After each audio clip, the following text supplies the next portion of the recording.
Eu sou Thaís Mefaria, sou oficial técnica em Princípios e Direitos Fundamentais no Trabalho da Organização Internacional do Trabalho. Eu trabalho na América Latina e Caribe. Sou mestre e doutora em Direito pela Universidade de Brasília e hoje a aula tem como tema as convenções da OIT que tratam especificamente das pessoas com deficiência. Fundo branco. No lado esquerdo, a mandala envolve os vários pontos em relevo de um texto em braille. No lado direito, o letreiro. Convenções da OIT sobre trabalho e pessoas com deficiência. Círculos laranja, amarelo, verde, azul e roxo são envoltos por um maior com as mesmas cores em degradê, formando uma mandala. Abaixo dela, inclusão com acessibilidade no trabalho. A Organização Internacional do Trabalho completa este ano, 2019, 100 anos de existência. Ela foi fundada em 1919 por meio do Tratado de Versalhes, logo após a Primeira Guerra Mundial. O contexto histórico e político necessitava proteger os trabalhadores que poderiam ser explorados na reconstrução dos países. Portanto, a missão central da OIT é promover a justiça social e o reconhecimento internacional dos direitos humanos e trabalhistas. Por isso, a OIT é a única agência do sistema da ONU com estrutura tripartite, ou seja, ela é formada por trabalhadores, empregadores e governo, que em igual medida e igual peso decidem de maneira conjunta quais são as prioridades para a OIT no mundo. Hoje a OIT é composta por 187 Estados-membros e tem até hoje 189 convenções internacionais. O que são essas convenções? As convenções internacionais da OIT são legislações internacionais que estabelecem parâmetros mínimos para todos os países. Isso significa que quando um Estado-membro decide adotar a Convenção Internacional como legislação, aí a gente menciona falar ratificou a Convenção Internacional, significa que essa legislação passa a ser uma legislação interna de cada um dos países. No entanto, a OIT estabelece que existem princípios e direitos fundamentais do trabalho. O que são esses princípios e direitos fundamentais?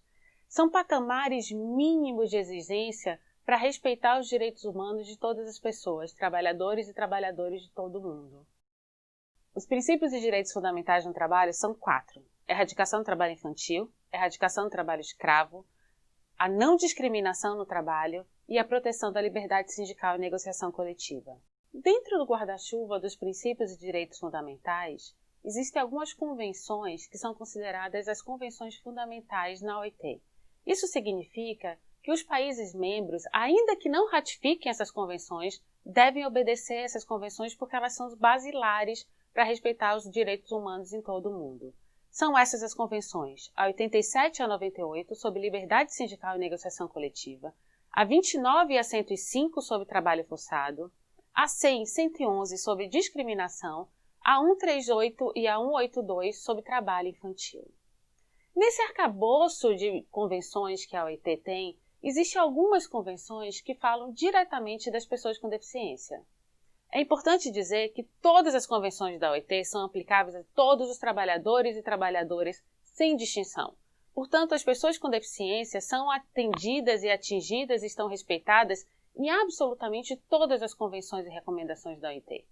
No entanto, por algumas questões específicas, foi necessário os constituintes, que são trabalhadores, empregadores e governo, acharam que era importante algumas convenções tratar especificamente do tema das pessoas com deficiência.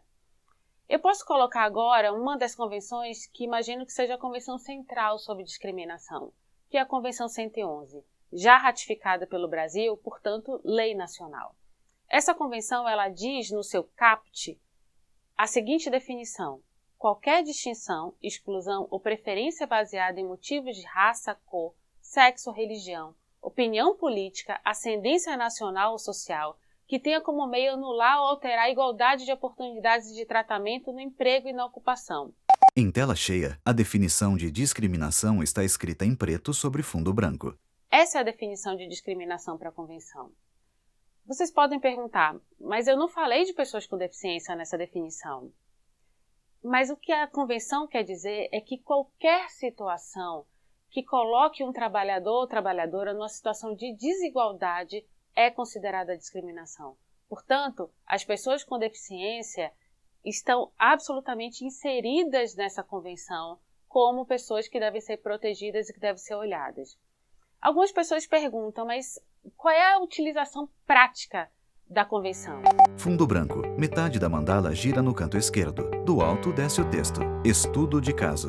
Existem diversas situações de discriminação no mercado de trabalho cotidianamente.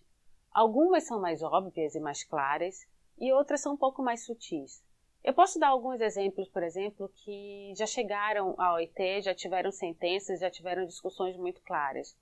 Uma empresa, por exemplo, estava fazendo um processo de seleção, e nesse processo de seleção tinham aqueles grupos, né, para comprar de convivência, para identificar algumas características dos trabalhadores e trabalhadoras. E uma dessas provas, as pessoas tinham que chegar o mais rápido possível para pegar os primeiros cartões.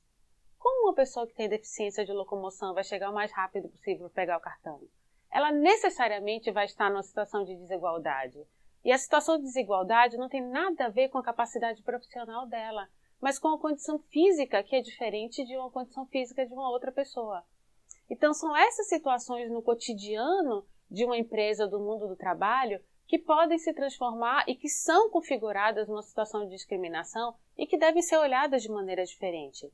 Algumas mudanças no ambiente de trabalho, que eu não gosto mais nem de chamar de adaptações, porque, na verdade, quando você fala de adaptação, parece que você está mudando o ambiente para alguém, quando, na verdade, o ambiente deveria ser feito para todas as pessoas. Então, ele não tem que ser adaptado, ele tem que ser feito para que todas as pessoas possam utilizar e circular no ambiente da mesma maneira. Outro exemplo que posso dar, que é muito simples, é que uma situação numa empresa grande não se podia contratar pessoas cadeirantes para trabalhar num determinado setor, porque todos os equipamentos eram muito altos e as pessoas cadeirantes não conseguiam acessar. E com uma mudança muito simples, que foi, na verdade, mudar os móveis, não necessariamente os equipamentos, todas as pessoas puderam trabalhar numa situação igual e o ambiente ficou muito mais produtivo. Então, são mudanças muito simples, muito pequenas, que fazem com que todas as pessoas tenham acesso à sociedade, e esse é um direito básico de todo ser humano, o acesso à vida social, o acesso ao trabalho, o acesso ao lazer, o acesso à locomoção. Isso é preciso ser feito em qualquer dos ambientes. O último exemplo que eu posso dar, que é muito claro e que dificulta muito, não só a entrada no mercado de trabalho, mas como a ascensão profissional. Porque quando a gente fala do direito a um trabalho decente, a gente precisa falar da entrada, mas a gente precisa falar também do direito à ascensão profissional de quem quer, ou seja, construir sua carreira e ter condições de ascender na sua carreira. Um exemplo, quando a gente faz no nosso trabalho, na nossa empresa, uma discussão, um evento, um seminário de aprofundamento de algum tema, e a gente não tem tradutor de Libras, a gente não tem audiodescrição, a gente não tem acessibilidade, o que nós estamos fazendo? Nós estamos retirando das pessoas que têm deficiência o direito e a possibilidade de se aprofundar em algum tema, de discutir, de se colocar, de questionar, de aprender. E isso tem um impacto muito grande na vida social e na vida profissional. Então, não só os aparelhos, os equipamentos nas empresas são importantes, mas o acesso ao conhecimento, para que todas as pessoas tenham condição de crescer, de se profissionalizar e de se aperfeiçoar no mundo do trabalho. Eu estava mencionando a Convenção 111 da OIT, que é aquela específica sobre o tema da discriminação. E como eu falei, ela é uma das convenções fundamentais, ou seja, ela é legislação nacional. A gente já tem muitos julgados no Brasil e em outros países que utilizam a legislação internacional, as convenções, como base legal para decisões, para julgamentos, para condenações ou absolvições. Outra convenção que é central na OIT sobre o tema de pessoas com deficiência é a Convenção 159. Letreiro em preto sobre fundo branco. Convenção 159 de 1983, sobre a readaptação profissional e no emprego. Exige que os Estados ratificantes introduzam uma política nacional baseada no princípio da igualdade de oportunidades entre os trabalhadores com deficiência e os trabalhadores em geral, respeitando a igualdade de oportunidades e de tratamento para homens e mulheres, e introduzindo medidas de ação positivas para a aplicação efetiva desses princípios. Recomendação 168, complementária. Que ela trata especificamente da readaptação profissional e no emprego das pessoas com deficiência. Essa convenção também já foi ratificada pelo Brasil e ela tem como eixo central exigir que os países introduzam uma política nacional baseada no princípio da igualdade de oportunidades entre os trabalhadores com deficiência e os trabalhadores em geral, respeitando a igualdade de oportunidades e de tratamento para homens e mulheres, e introduzindo medidas de ação positivas para a aplicação efetiva desses princípios. O que significa? Essa convenção, junto com a recomendação 168, que traz algumas recomendações complementares, ela dá base e obriga os países a produzirem e a terem políticas específicas de inclusão e de permanência no mercado de trabalho para pessoas com deficiência. E que esses trabalhadores e trabalhadoras com deficiência tenham absolutamente os mesmos direitos e oportunidades dos trabalhadores e trabalhadoras sem deficiência. Esse é o eixo central da Convenção, que pode ser aprimorado e que eu sugiro que possam ler não só o texto da Convenção 159, mas a sua recomendação complementar para compreender melhor quais são os argumentos. Como sugestão também de aprofundamento, no site da OIT, que é www.ilo.org, vocês podem encontrar uma série de documentos legais, de documentos técnicos e de bases, inclusive de boas práticas de outros países, na área das políticas sociais e na área da jurisprudência e das decisões de juízes e tribunais, especificamente sobre temas de pessoas com deficiência. 100 anos depois da sua fundação, o eixo central e a missão central da OIT de promover a paz pela justiça social continua absolutamente presentes e atuais. É importante para conseguir lograr esse objetivo que possamos trabalhar de maneira conjunta.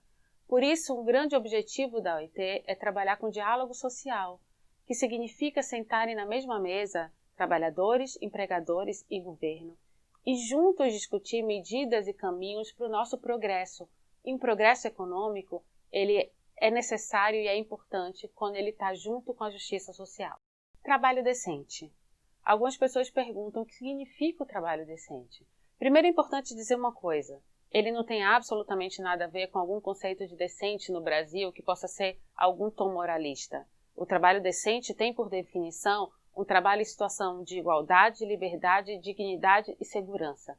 Ou seja, aquilo a que todo trabalhador e trabalhadora tem direito a ter, a produzir o seu ganho, a se desenvolver intelectualmente, a ter uma vida social no trabalho de maneira livre e equitativa.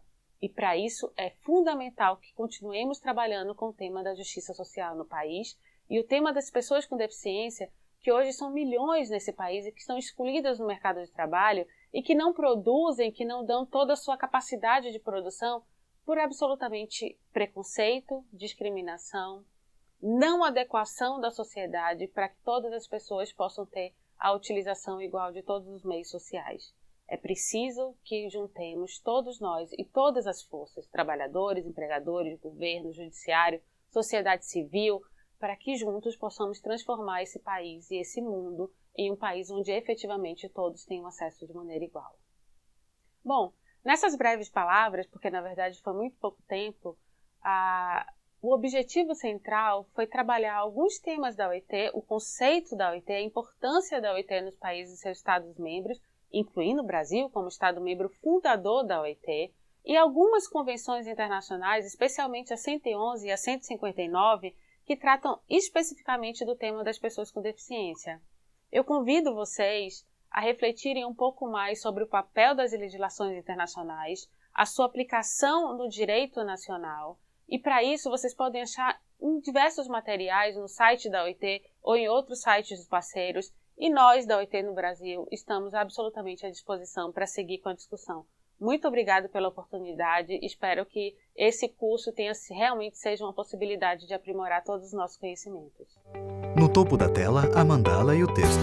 Inclusão com acessibilidade no trabalho. Logo abaixo, os logotipos. MPT, OIT, Câmara Paulista para a Inclusão da Pessoa com Deficiência, AMANCAI e Iguale Comunicação de Acessibilidade.